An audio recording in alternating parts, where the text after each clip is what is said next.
Comprehension. Comprehension passage. According to Wren and Martin, comprehension exercise can be defined as a passage upon which questions are set to test the student's ability to understand the content of the given text and to infer information and meanings from it. To put it in simple terms, reading comprehension is the act of understanding what you are reading.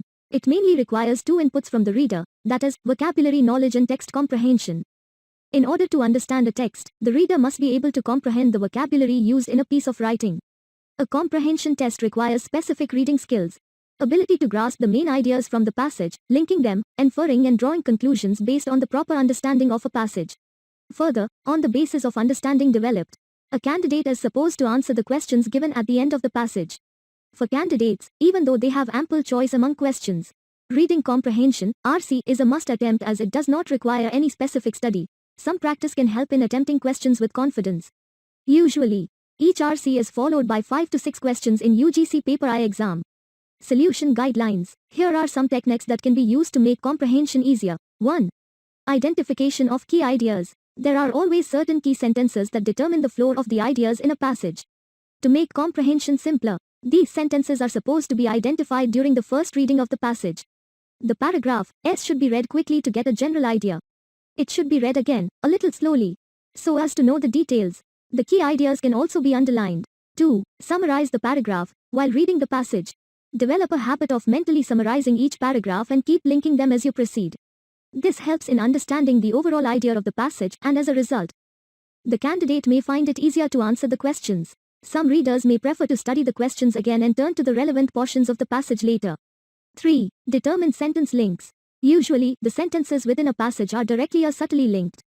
Here, practice helps a lot in identifying such links, failing which the major ideas could be missed out. 4. Ask questions. Whenever in doubt, the reader should always pose questions to oneself. For example, the following questions are asked. Why has the author mentioned this example? What is the purpose of the second paragraph? This kind of reflection helps in developing a deeper perspective about the main ideas. Main question categories. Comprehension passage questions can be classified into the following categories. Main theme or central idea. These type of questions are based on the passage as a whole. They are typical in nature as they reflect upon the author's motive to write the passage. These questions test up to what extent the reader is able to understand the paragraph. Solution approach. Usually, the answers to such type of questions lie in the introductory or the concluding paragraphs. A quick reading of the first or last or both the paragraphs is helpful. Examples. 1. Which of the following alternatives best narrate the passage? 2. Which of the following sentences reflect upon the main idea of the passage? Paying attention to single words and phrases helps to understand the relationship between the ideas within a paragraph. 1. Cause and effect words as a result, therefore. 2. Time words meanwhile, before. 3. Contrast words in contrast, conversely. 4. Addition words also, in addition. 5. Emphasis words more important, remember author's opinion and attitude. Such questions are based on the author's viewpoint and the answers are not explicitly mentioned. They have to be derived from the key sentences used by the author to express his thoughts and opinions. The questions are so framed as to test one's ability to judge the author's attitude or his knowledge on the subject by analyzing the content, style, and phraseology used in the passage. The candidate needs to be empathetic with the author while attempting such questions. Such a set of questions examine the candidate on many fronts. Solution approach. One can look for the writing style and the sentences that determine the tone used by the author, which serve as a clue to the answers. If a particular part of the passage is in question form, then try to understand the reasoning used by the author to explain that part. Alternatively, the reader could focus on the adverbs and adjectives used by the author to describe something. These words are indicative of the mood and intensity of his thoughts. Examples. 1. What is the author's tone in the second paragraph? 2. According to the author, what can be a logical solution to the issue at hand? 3. Which of the following ideas is most likely to agree with? Explicit or direct information. These are direct questions based on the names, dates, figures, data, facts, or opinions mentioned in the passage and are easily noticed during the first read itself. The answer options may also be direct sentences picked up from the passage. Scan the passage to spot the keywords for specific details. Some specific detail questions are negative and are singled by the words such as not, except, most, and least. If you cannot find the correct answer for negative specific details, eliminate the choices given and choose the one that remains as the correct response. It also makes a lot of sense to read the questions first as it gives an idea of what to look for while reading the passage. Questions based on explicit information should be verified by reading specific parts of the passage that contain the answer. Examples. 1. Which one of the following options is true according to the passage? 2. Which one of the following options is no longer a motivation for youth today? Implicit information. The answers to these types of questions are not explicitly stated but are implied, inferred, deducted from the passage. These questions test both our comprehension skills and our ability to relate to author's opinion. Solution approach. Understanding the overall idea of the passage helps to answer these questions. While reading the passage, the candidate should try to understand the arguments presented by the author. Examples. 1. According to the passage, which of the following options can be inferred? 2. With which of the following arguments is the author most likely to agree? Language expression questions. These questions are based on specific words or phrases mentioned in the passage. Sometimes there may be synonym or antonym-based questions, which test our understanding of a word in the context of the passage. The aim of the reader should be to understand the contextual meanings of the words with respect to the passage rather than sticking to their dictionary meanings. These questions test our ability to move simple, known words and their literal meanings to understand the language usage and the subject matter of the passage. They test our reasoning skills and the ability to relate to the author's ideas while reading the passage. Solution approach. A thorough second reading of that part of the passage from where the phrase has been picked up help us in correctly understanding the context of the passage. Examples. 1. In the context of paragraph. What does "as good as it gets" mean? 2. From the options, find the word closest in meaning to the given word as it has been used in the passage. Organization of the passage. These questions are based on the structure of the passage and the literary techniques used by the author in expressing his arguments. Questions dealing with strengthening and weakening arguments fall in this category. These questions test our ability to analyze the structure of the passage and identify sentences and paragraphs as assumptions, arguments, solutions, conclusions, etc. Solution approach. A lot of reading can help a reader to acquire literary skills.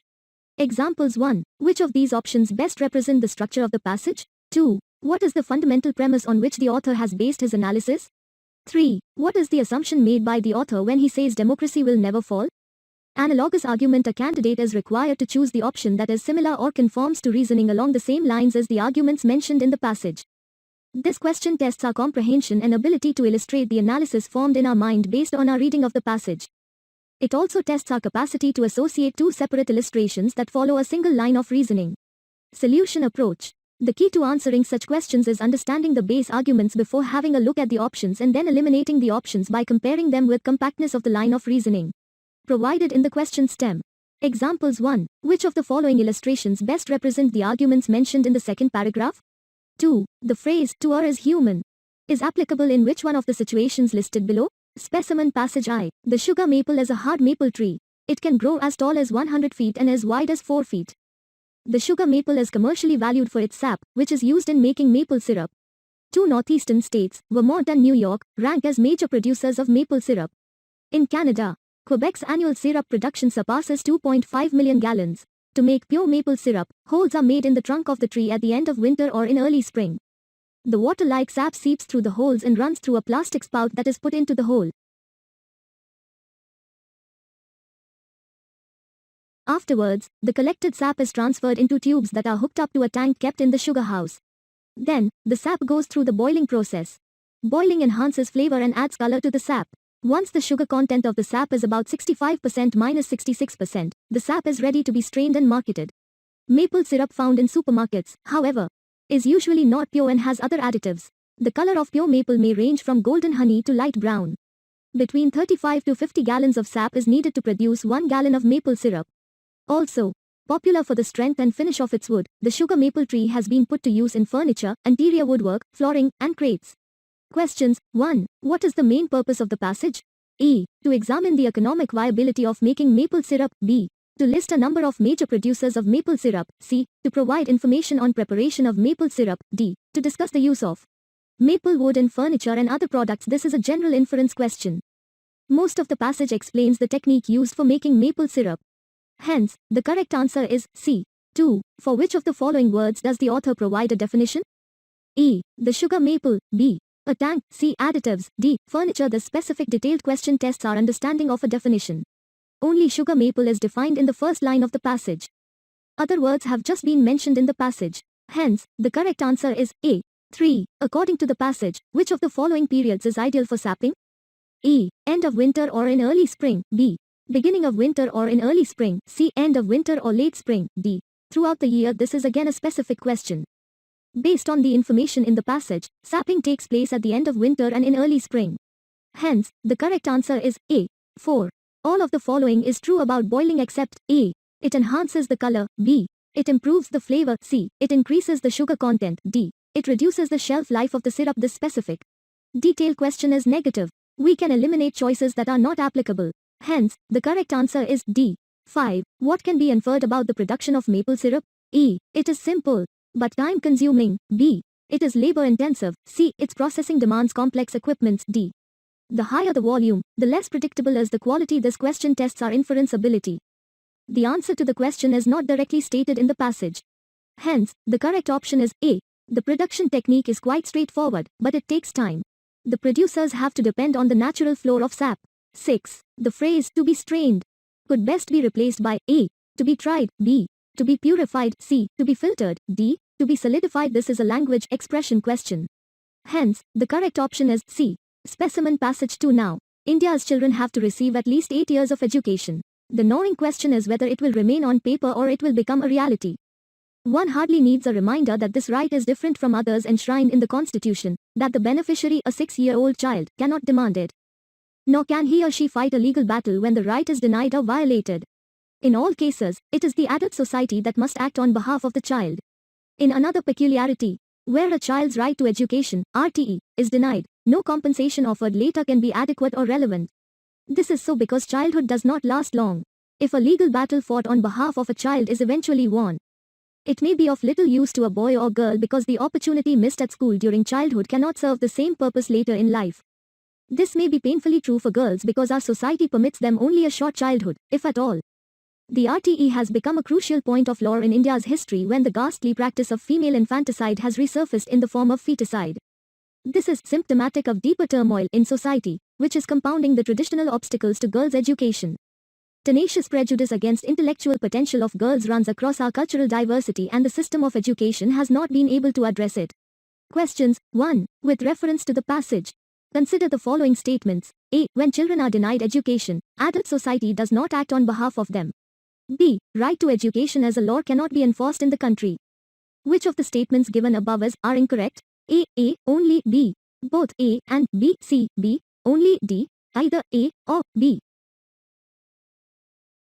Explanation. A is incorrect. The enactment of RTE itself shows that adult society may act on behalf of children to ensure their education. B is incorrect as the passage does not indicate that the right cannot be enforced in the country but rather mentions the shortfalls and difficulties which may occur in the act of enforcing the law. Both A and B are incorrect statements. Hence, B is the right answer. 2. According to the passage, what could be traditional obstacles to the education of girls? A. Inability of parents to fight a legal battle when the right to education is denied to their children. B. The traditional way of thinking about girls' role in society. C. The prejudice against the intellectual potential of girls. D. Improper system of education. Select the correct answer from the codes given below. A, and B, only B, A, C. And D, only C, B, C, and D, only D, A, B, C, and D. Explanation. A is not mentioned in the passage anywhere. B, C, and D are mentioned as traditional obstacles at the end of paragraph. Hence, C is the correct answer. 3. Where a child's right to education is denied, no compensation offered later can be adequate or relevant is reflected through the fact that A.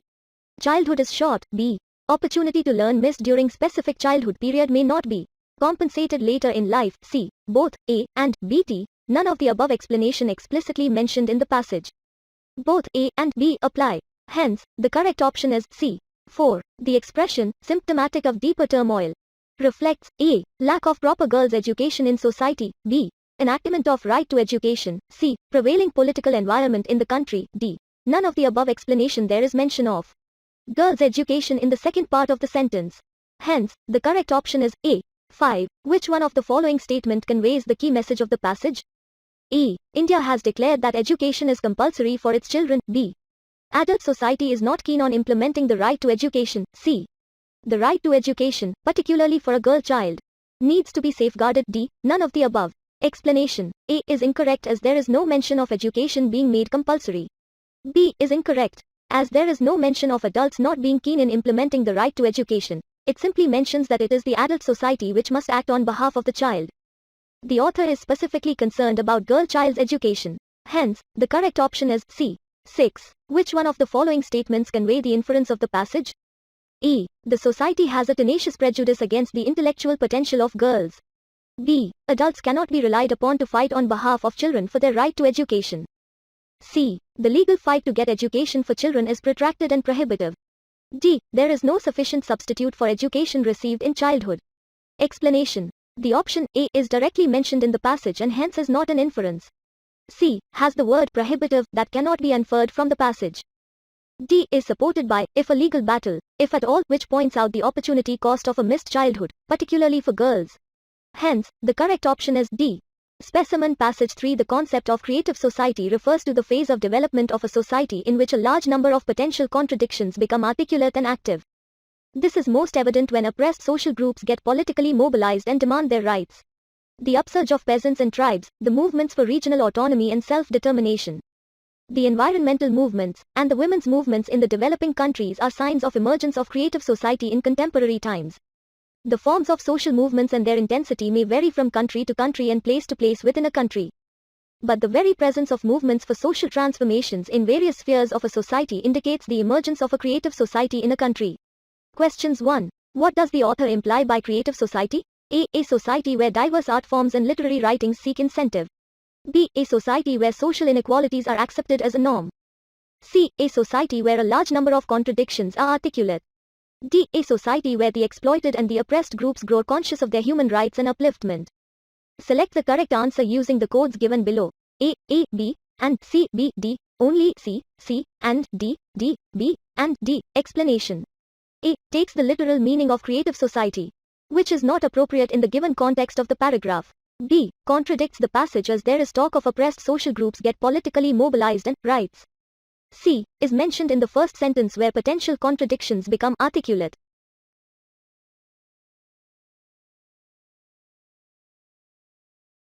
D. Is mentioned in this is most evident, creative society in temporary times. Hence, the correct option is C. 2. According to the passage, what are the manifestations of social movements? A. Being aggressive. B. Involvement of the whole society. C. Quest for social equality and individual freedom. D. None of the above. Select the correct answer using the codes given below. A, and B, only B, C, only C, B, and C, D, A, B, and C. Explanation. Social movements do not need to be aggressive. Hence, A is incorrect. B. Contradicts the passage since social groups get politically mobilized and demand their rights internally and not externally. The entire passage supports C. Hence, the correct option is B. 3. With reference to the passage, consider the following statements. A. To be a creative society, it is essential to have a variety of social movements. B. To be a creative society, it is imperative to have potential contradictions and conflicts. Which of the statements given above are correct? A. Only B, B, only C, both A and B, D, neither A nor B. Explanation. A and B invert the argument in the passage. Paragraph does not mention having a variety of social movements as a necessary condition to be creative in the entire paragraph, so A is incorrect. For B, just the presence of potential contradictions and conflicts is itself not a necessary condition for social movement, but their articulation and being active is also required. So B is also incorrect. So answer should be neither A nor B. Hence, the correct option is D. 4. Which of the following are examples of different social movements? A. Upsurge of peasants and tribes. B. The movements for regional autonomy and self-determination. C. The environmental movements. D. The women's movements. Codes A, B, and C, B, C. And D, C, A, B, and D, D. All of the above. Explanation explicitly mentioned in the third line of the passage. Hence, the correct option is D. 5. Which of following can be described as the most appropriate aim for various social movements? A. To achieve the status of a creative society. B. To achieve rights. C. Social transformation codes. A and B, B, and C, A and C, T. Only C. Explanation. A is not the explicit aim of any movement. B is mentioned in the second line of the paragraph. Social transformation has been mentioned in the last line of the paragraph. Hence, the correct option is B. 6. Which of following can be considered as the most suitable title for the passage?